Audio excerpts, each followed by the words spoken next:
Voltamos a apresentar o Brasil em Debate. Eu sou Fabiana Mello e converso hoje sobre a PEC 215 com os deputados Edmilson Rodrigues, do PSOL do Pará, e Alceu Moreira, do PMDB do Rio Grande do Sul. Bom, deputado Edmilson Rodrigues, eu gostaria de seguir na linha que o deputado Alceu Moreira levantou, de qual o corte temporal que deve ser feito, na opinião do senhor, no reconhecimento e na homologação das terras indígenas. O deputado Alceu Moreira chegou a propor o retorno do centro do Rio de Janeiro e das margens do Tietê como uma provocação, se for seguida essa homologação. Qual a linha temporal? É um exagero porque ninguém reivindica tomar o Rio de Janeiro, devolver aos tamoios, a povos que desapareceram. Essa violência faz parte da história do Brasil. Só que há povos que resistem. São estes que têm o direito. E é um direito constitucional. Mas há uma cláusula alegação pétrea. que, por exemplo, tribos que teriam migrado para o Paraguai, que teriam atravessado a fronteira, estariam voltando, índios estariam voltando para o Brasil para reclamar o território. Isso é uma das reclamações. Você vai falar em povo Yanomami, vai estar na Venezuela e no Brasil. Você fala em Guarani, Paraguai fala Guarani. Aí da escola eles ensinam Guarani, o povo fala Guarani, compreende Guarani e fala o espanhol.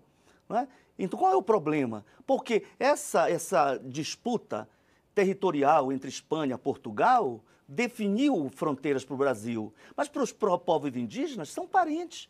Atravessou o rio, mas continuam parentes falando a mesma língua. Eles reivindicam um território enquanto república independente? Não, nenhum povo reivindica. A soberania nacional não está questionada. Mas o que acontece se ele atravessa o rio e volta? Nenhum problema. Então, se refere, por exemplo, aos Guarani Kaiowá, que estão ali na fronteira, no Mato Grosso do Sul, sendo dizimados, sem terra. Você pega a foto da aldeia e vira um pouco a câmera e está vendo aquela monocultura da soja ou outros produtos de produção, milhares de hectares sem gerar emprego. Ora, o deputado Alceu fala em pequenos produtores. Ele sabe que os pequenos produtores trabalham em módulos rurais. O módulo rural é variável. No Pará tem de 20 hectares, 60 hectares, na Bahia 60 hectares, por exemplo, Caetité, onde há muito urânio, né? Você tem algumas regiões do Pará mesmo que 100 hectares é um módulo rural. Se trabalhadores rurais, pequenos produtores, estão dentro de uma área indígena e houver um reconhecimento de que a terra é indígena, jamais eles serão violentados, jamais terá uma força militar para arrebentar com eles. Isso agora. Não existe isso. É verdade.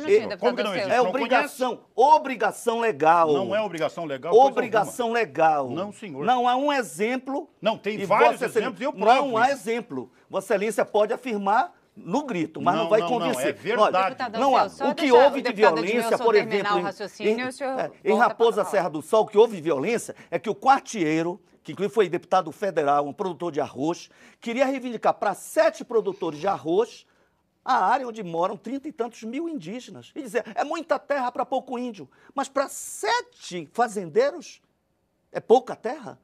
Usando agrotóxico, destruindo os rios e a natureza, e foi derrotado. Mas antes de sair, contratou militar venezuelano, fabricaram bombas e explodiram pontes para impedir a ação da polícia que queria retirar, depois de uma decisão do Supremo Tribunal Federal. Essa violência, ainda bem, não é feita pelo Estado. Se há um pequeno produtor ou um grande produtor e a terra é consolidada, conforme a Constituição, como terra de um povo determinado indígena, essa população camponesa será desintrusada, mas ela terá direito à terra alternativa. Se é pequeno produtor, é o INCRA que entra oferecendo terra alternativa. Se é um grande produtor, aí tem várias situações. Às vezes o grande produtor é um grileiro, é um criminoso. Ele ocupou terra pública e terra indígena e acha que pode ser dono. Às vezes é influente, conseguiu no instituto, ou mesmo federal ou estadual, documentos para dizer que a terra é sua. Ora, e quer tirar o direito de quem está ancestralmente ali. Há violência, mas há também aqueles que não fizeram de má fé. Há um grande produtor que chegou do exterior em momentos em que se incentivou a migração de comunidades espanholas, italianas, alemães, holandesas, húngaras, né? Ocuparam terra, tiveram aval do Estado. Se tem um aval do Estado, mas deve-se resolver essa conflitividade com base na lei. Não se pode cometer violência. E o que nós queremos é isso, é o direito dos povos, de um modo geral, mas dos indígenas em particular, exercer o seu direito à sobrevivência. Mas mantendo com o governo, com o executivo. Mantendo com o executivo, porque é o que está na Constituição e é cláusula pétrea. Obrigada, deputado Edmilson Rodrigues. Deputado Alceu Moreira, o senhor queria contra-argumentar. É que não se pode fazer num debate como esse a argumentação apenas para servir aos nossos interesses de demonstração. Não, isso não é verdade. No caso do Rio Grande do Sul, essa conversa mole do módulo, que o INCRA vai comprar terra, isso não está em discussão. Mas, deputado, acontece não que existe nós isso. estamos discutindo, no caso, a proposta, ela vai atingir o Brasil inteiro. Então, o deputado Não, mas ele está querendo dizer Pará, que só Mato onde Grosso, tem terra... Mas é assim no Rio Grande do Sul e em todo o Brasil. O deputado conhece a lei. Não é verdade. No Rio Grande do Sul, as terras que estão em demarcação com laudo antropológico não levam em consideração se os módulos, se é pequeno produtor. A área TAR para demarcação só está sob júdice porque os donos da terra, em cooperativa, entraram na justiça. Senão já tinham perdido a terra e já estavam morando na beira da vila. Aliás, em Constantina, eles perderam a terra. Eles estão morando na beira da vila, os donos da terra, porque o índio já ocupou, eles já perderam a terra. E lá o INCRA não pagou, até hoje não pagou ninguém. Então isso não é verdade. Aliás, tem que saber o seguinte, o cidadão que comprou essa terra, construiu escola, igreja, construiu tudo, sua comunidade, comprou de boa fé e pagou, o Estado lhe deu. Ele quer vender a terra para os índios? Ele quer deixar a escola? Os rastros da vida dele estão em cada canto daquele lugar onde ele mora? Ele quer vender? Não, ele não quer vender. E aí, porque um cidadão contou uma história adestrado, contou uma história... Não está à venda, porque é terra da União. Aquela terra não é indígena, aquela terra não é de que não tem nenhum laudo que demonstre isto. O laudo é uma fraude, feito por um bando de vigarista de encomenda. Isto é que está lá. Está lá para tomar terra na mão grande, é o Estado ladrão na porta. Mas todos os laudos são fraudulentos, Não, eu não disse isto. Eu não disse isso. Mas o primeiro, até hoje foi a primeira coisa a ser feita... Se nós queremos fazer um processo de demarcação de terra, a primeira coisa a ser feita é o seguinte, desde a primeira linha, quando se define que tal área pode ou não ser terra indígena, as partes têm que ser envolvidas no primeiro dia. Não pode haver um processo desenvolvido a partir de um laudo narratório, tá? Onde a FUNAI pode fazer o laudo antropológico por encomenda e buscar todas as provas possíveis sem que os donos saibam. Esse laudo é fraudulento. Aliás, se não fosse, por que será que está na justiça há tanto tempo, com as pessoas pagando o último centavo do bolso? É a favor dos ricos, é contra sim, eu vi o Ministério Público advoga sempre a favor. Mas o Supremo Tribunal tem honrado o povo brasileiro e o povo indígena. Isso é o seu pensamento, eu não posso afirmar isso. Quem teria, então, a competência de qualquer maneira, para elaborar um laudo? Nós vamos. É só por isso, por termos no governo federal uma escola que acaba desde o primeiro dia constituindo esse absurdo de querer subtrair terra de terceiros sem pagar, tomar na mão grande, e é para outros fins. Não pensem que é para ajudar índio coisa nenhuma. Os índios serão abandonados logo depois da demarcação. O que eles querem é essa terra para usar como moeda de troca para um país com seu modelo de governo. Isso é o que vem depois desse processo. Esta cantilena de que eu quero terra para proteger índio não é bem assim, porque aqueles que foram demarcados estão morrendo de fome, de beriberi, como Raposa Serra do Sol. Nós visitamos em loco, estão lá catando lixo no meio dos urubus, no lixo, para poder comer as crianças, porque não tem assistência nenhuma com relação a isso. Há muita conversa para trazer o índio como coitadismo e piedade, para poder dar cama a esse discurso falacioso, absolutamente inverídico e irresponsável, de achar que alguém comprou a terra com o suor do rosto e pode perder. Por isso, nós queremos trazer a possibilidade de decidir aqui no Congresso. Mas o Congresso não demarcará a terra. Quem vai demarcar vai ser o próprio governo federal. Apenas ele passa por crivo desse colegiado heterogêneo para poder, então, fazer um debate puro, aberto para todas as partes. Obrigada, deputado Alceu. Eu vou só avisar que a gente está chegando ao fim do programa. Eu queria passar para o deputado Edmilson. O objetivo dos latifundiários, dos representantes do agronegócio, é inviabilizar a demarcação. Que a PEC diz isso. Vou inviabilizar, porque o Congresso não tem nem condições técnicas de fazer laudos nas mais diversas áreas técnico-científicas necessárias. Mas a PEC não transfere a competência para elaborar um laudo. É outra conversa. A PEC faz com que o Congresso revise. Se traz para o Congresso tem que ser responsável pelos estudos.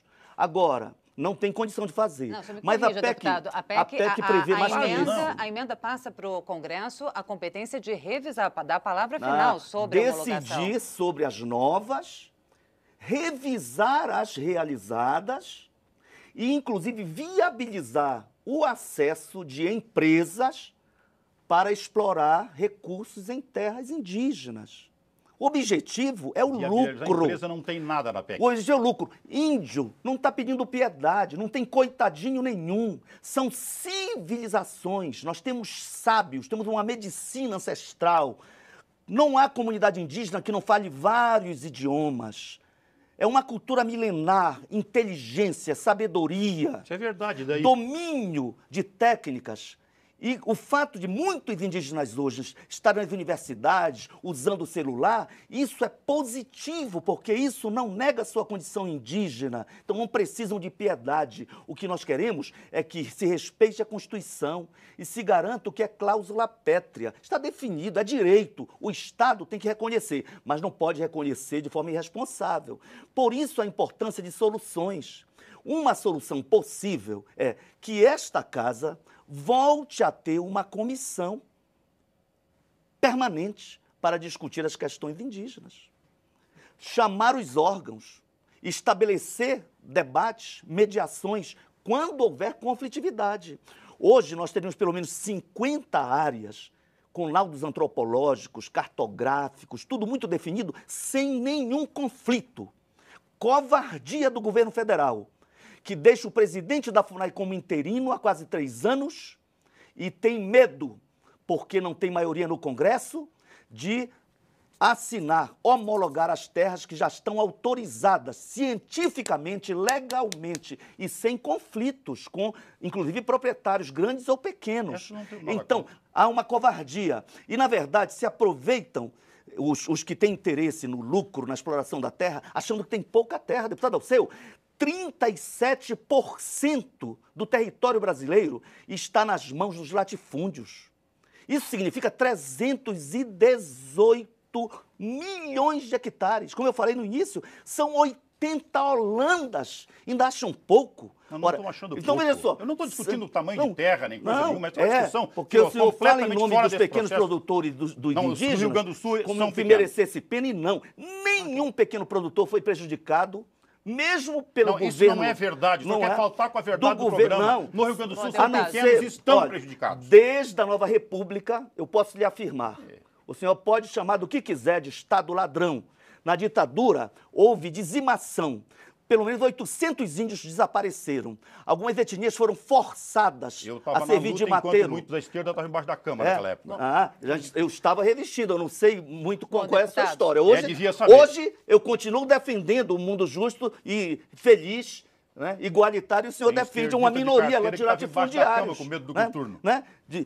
Defende o interesse dos latifundiários, dos agronegociistas. Né? Então não podemos. Brasil de verdade. Nós não podemos recuar. Direito constitucional tem que ser respeitado. É para todos a lei, inclusive para os muito ricos e donos de terra. Nós vamos continuar acompanhando as discussões da comissão especial, que foi prorrogada em mais 20 sessões, não é isso, deputado Alceu? Exato. E esperamos tê-los novamente aqui no Brasil em Debate para discutir a PEC 215. Muito obrigada. Será que prazer. Eu conversei com os deputados Edmilson Rodrigues, do PSOL do Pará, e Alceu Moreira, do PMDB do Rio Grande do Sul. Obrigada também a você que nos acompanhou até agora. Lembrando que se você quiser conferir novamente esta ou as outras edições do Brasil em Debate, é só nos procurar na internet. O nosso endereço é câmara.leg.br/Brasil em Debate, tudo junto. E se você quiser entrar em contato com a gente, é só mandar uma mensagem para brasilembdebate@câmara.leg.br ou então ligar para 0800 619 619. A ligação é gratuita. Eu sou Fabiana Mello e espero você em uma próxima oportunidade. Até lá.